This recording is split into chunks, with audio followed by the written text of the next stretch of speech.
Bem-vindos! A Jornada Mundial da Juventude está a ditar o ritmo da cidade de Lisboa e de muitos outros pontos do país devido à grande movimentação de fiéis religiosos. Apesar de já ter saído em Diário da República, as coimas desproporcionais por falta de pagamento de portagens só vão terminar no próximo ano. Hoje, ficamos a conhecer a nova lei que limita o valor dessas multas. E vamos também conhecer o vencedor do concurso elétrico do ano ACP na categoria de citadinos. E ainda vamos viajar tranquilamente entre Vila Real e o verdejante Gerês. São estes os temas em destaque esta semana. ACP Revista, com Ana Filipa Nunes.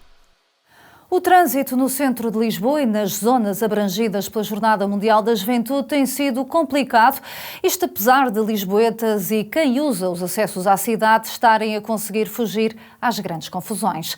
Mas o pico de peregrinos em Lisboa está previsto para este fim de semana e convém saber ao certo que sítios deve evitar. O mais difícil foi o primeiro dia de Jornada Mundial da Juventude, com os peregrinos a chegarem e os lisboetas a fugirem da cidade. Depois foram os naturais constrangimentos dos grandes eventos, com a diferença deste ser em Lisboa, mas ter consequências nos arredores. Os concelhos de Loures e Oeiras na periferia também têm sido afetados diretamente, sem esquecer outras zonas do país, como Porto e Braga incluídos, devido a missas e outras ações preparatórias da JMJ. Os avisos das restrições à circulação e, sobretudo, a tolerância de ponto antes deste fim de semana contribuíram para uma quase normalização no trânsito, com algumas exceções nas deslocações do Papa Francisco e nos locais da jornada. Claro que houve rotinas alteradas e visões contraditórias de tudo o que tem acontecido em termos de mobilidade em Lisboa. Não noto muita diferença, o mês de agosto é um mês mau por si, e com tanta gente a diferença não é muita, não há assim muito mais que fazer. Ao fim do dia vê-se um bocadinho mais de trabalho, não é? Agora durante o dia não, é tudo calminho, tudo tranquilo. Mesmo o trânsito na cidade também é tranquilo, tirando aqueles pontos onde passa a comitiva, que se torna às vezes um bocadinho mais complicado, mas anda-se bem por todo lado. Eu trabalho ali em Alcântara e por causa do Papa estar a fazer a sua missa no Mosteiro dos Jerónimos, eu costumo apanhar o comboio de Alcântara Mar para Cais do Sodré. Ontem foi impossível, tive que apanhar táxi, porque mesmo os autocarros estavam um caos, muita gente na rua, muito trânsito e pronto, é o normal agora para estes dias com a quantidade de gente que está em Lisboa nestas Jornadas Mundiais da Juventude. Não há confusão nenhuma, os jovens acomodam-se bem e as pessoas que têm assim uma idade como eu, eles dão lugar e nós íamos à vontade. Vim numa caminhonete de Belas para vir ao Hospital Egas Meniz, a caminhonete, a metropolitana, deixou-me no campo do futebol do Restelo e eu tive de vir a pé até cá abaixo a Belém. Esta sexta-feira, tome nota. O Papa faz a Via Sacra no Parque Eduardo VII ao final da tarde. Claro que circular nesta zona será completamente impossível. O sábado Francisco começa logo pela manhã em Fátima, onde vai estar entre as 9 e as 11. Não deverá levar carro para a cidade. Há transporte dos parques de estacionamento até ao santuário. Depois, ao início da noite, o Papa vai estar em vigília com os jovens no Parque Tejo, em Lisboa. Nesse mesmo sítio, mas no domingo, último dia da visita a Portugal, tem a Santa Missa para o Dia Mundial da Juventude de manhã e à tarde vai ao Passeio Marítimo de Algés para um encontro com os voluntários antes de abandonar o país.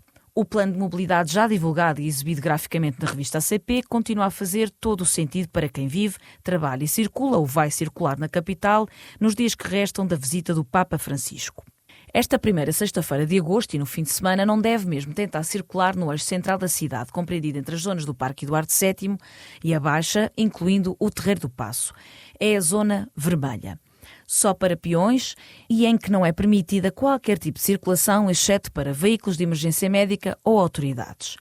A zona amarela, onde a circulação estará muito condicionada, delimita o Castoré até Santa Apolónia, passando por Campolide, Praça de Espanha e o Martim Muniz, mas também desde a Graça ao Campo Pequeno. Neste caso, haverá fortes restrições à circulação, cabendo à PSP a avaliação de exceções. A Avenida da Liberdade, à Estrada da Circunvalação, também está condicionada. São muitas as zonas amarelas, mesmo fora do centro. Moscavide, Portela, Sacavém e Prior Velho, Santa Iria da Azóia, São João da Talha e Bobadela estão nessa categoria. São zonas que delimitam o Parque Tejo e o Rio Trancão, que vai estar este fim de semana de jornadas particularmente ativo. poderá circular sem problemas de maior, pelo menos é essa a indicação, na Avenida Marechal Gomes da Costa até ao eixo norte-sul. Essa é considerada zona verde, pelo que a circulação só momentaneamente poderá estar condicionada. Para domingo, as restrições estendem-se ao passeio marítimo de Algés. Apesar de referenciada como zona amarela, a presença do Papa Francisco pode e momentaneamente vai alterar a fluidez desta zona, conforme foi divulgado pela PSP. Relembramos que até nas zonas verdes é possível a circulação rodoviária, mas por motivos de congestionamento e circulação pedonal mais intensa, a polícia pode ter necessidade de fazer alguns cortes pontuais em determinados períodos. O controle de fronteiras tem sido por estes dias uma constante aleatória, sobretudo em Vilar Formoso e no Caia. Os dois principais postos fronteiriços onde os automobilistas que entram e saem do país têm de mostrar documentação e sujeitar-se à revista dos veículos. E vai ser assim até segunda-feira. O Presidente da República já promulgou a lei da amnistia e do perdão de penas para jovens até aos 30 anos, mas equaciona pedir a fiscalização abstrata da constitucionalidade. Marcelo Rebelo de Sousa tinha prometido pronunciar-se quando recebesse o texto da lei aprovada na Assembleia da República, mas decidiu avançar e só depois pronunciar-se. No dia em que promulgou a lei, apesar de só entrar em vigor a 1 de setembro, tornou públicas algumas considerações. A primeira, o lamento por não entrar em vigor de imediato. Depois vai ao encontro de algumas dúvidas já levantadas anteriormente por diversos constitucionalistas. Marcelo afirma que existe contradição entre o limite de idade para a aplicação a crimes e a falta de limite etário para a aplicação a contraordenações. A nota da Presidência da República explica que foi decidido promulgar a lei da amnistia sem prejuízo da avaliação posterior da questão do respeito pelo princípio da igualdade, com o objetivo de poder ser alargado o seu âmbito sem restrições de idade. A lei prevê um regime de perdão de 1 ano para todas as penas, até 8 anos de prisão e amnistia para infrações cuja pena não seja superior a 1 ano de prisão ou 120 dias de pena de multa. Neste último caso entram as contraordenações rodoviárias, que são perdoadas, ainda que as multas tenham de ser pagas. Só quem tem 30 anos pode beneficiar desta lei. Vão acabar as coimas desproporcionais por falta de pagamento de portagens. Já saiu em Diário da República o novo diploma que define os valores das infrações, mas a nova lei só entra em vigor em julho de 2024.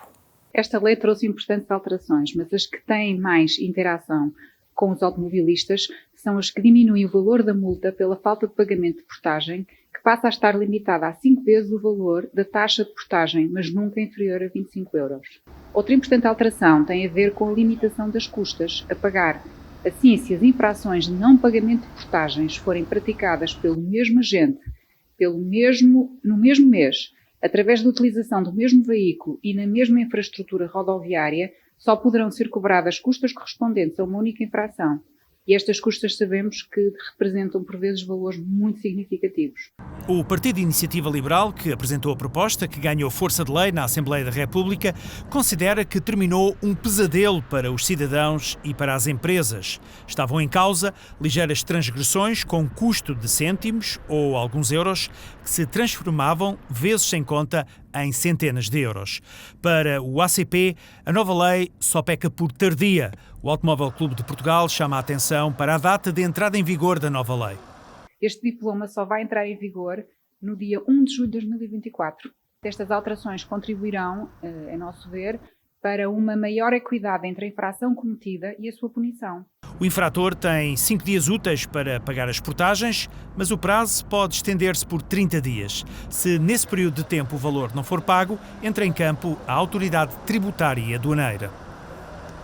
Já é conhecido o vencedor do concurso ACP Elétrico do Ano na categoria de carros para a cidade. Foram 6 os modelos que se submeteram à votação.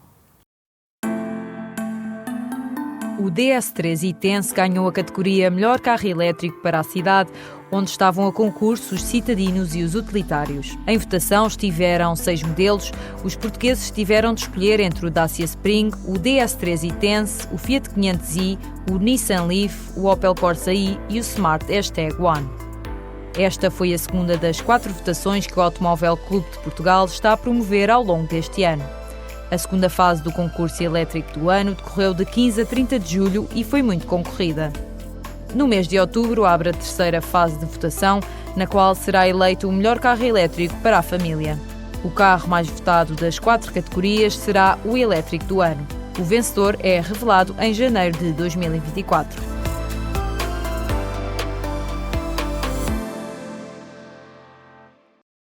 Conhecido o vencedor da categoria de carros para a cidade do concurso ACP Elétrico do Ano, não vamos perder tempo e mostramos-lhe já, em pormenor, algumas características do DS3 e-Tense.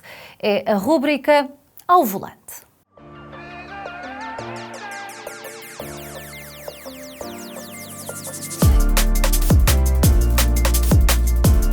Esta semana estamos ao volante do DS3 e-Tense, a versão 100% elétrica deste pequeno SUV pensado para as cidades. Vamos conhecer o modelo. O modelo foi atualizado, continua a ser um SUV de dimensões reduzidas, mas a frente ganhou novas linhas e está bastante mais agressiva. A grelha está mais larga e os faróis são LED de origem. Destacamos ainda os novos elementos aerodinâmicos do carro, tudo a pensar na eficiência. Mede mais de 4,10 metros de comprimento e tem mais de 1,50 m de altura. As jantes podem ser de 17 ou 18 polegadas, mas aqui na traseira a grande diferença vai mesmo para o nome da marca escrito por extenso, DS Automobiles. A bagageira é manual, pode ser aberta pela chave ou por este botão aqui no para-choques e tem 350 litros de capacidade que dá para colocar um carrinho de bebê ou 3 malas de viagem. O interior tem um novo volante com botões dedicados para o infoentretenimento para os assistentes à condução. Ao centro existe um grande ecrã de infoentretenimento com 10,3 polegadas de touch que é fácil de utilizar e de emparelhar com o smartphone, seja Apple ou Android. Ainda assim, o que diferencia o DS da concorrência é mesmo a atenção ao detalhe. Este interior tem muita qualidade e, claro, o conforto como seria de esperar. Estes bancos, em conjunto com a suspensão, tornam as viagens do DS muito descansadas. O espaço nos lugares traseiros não é de todo o seu forte. Apesar de ter lugar 3 adultos, o recomendado são apenas 2, já que ao centro, este túnel central rouba-lhe aqui bastante espaço. Mesmo assim, a altura para a cabeça é boa e conseguimos colocar aqui cadeiras de bebê sem qualquer problema. Em Portugal, o preço deste SUV pensado para a cidade começa nos 43.650 €. A sua potência é adequada para o tipo de veículo e os 400 km de autonomia são suficientes para as deslocações urbanas durante a semana e algumas viagens mais longas reservadas para o fim de semana. Agora propomos uma viagem tranquila para conhecer este país tão pequeno e tão diversificado. É um roteiro ACP.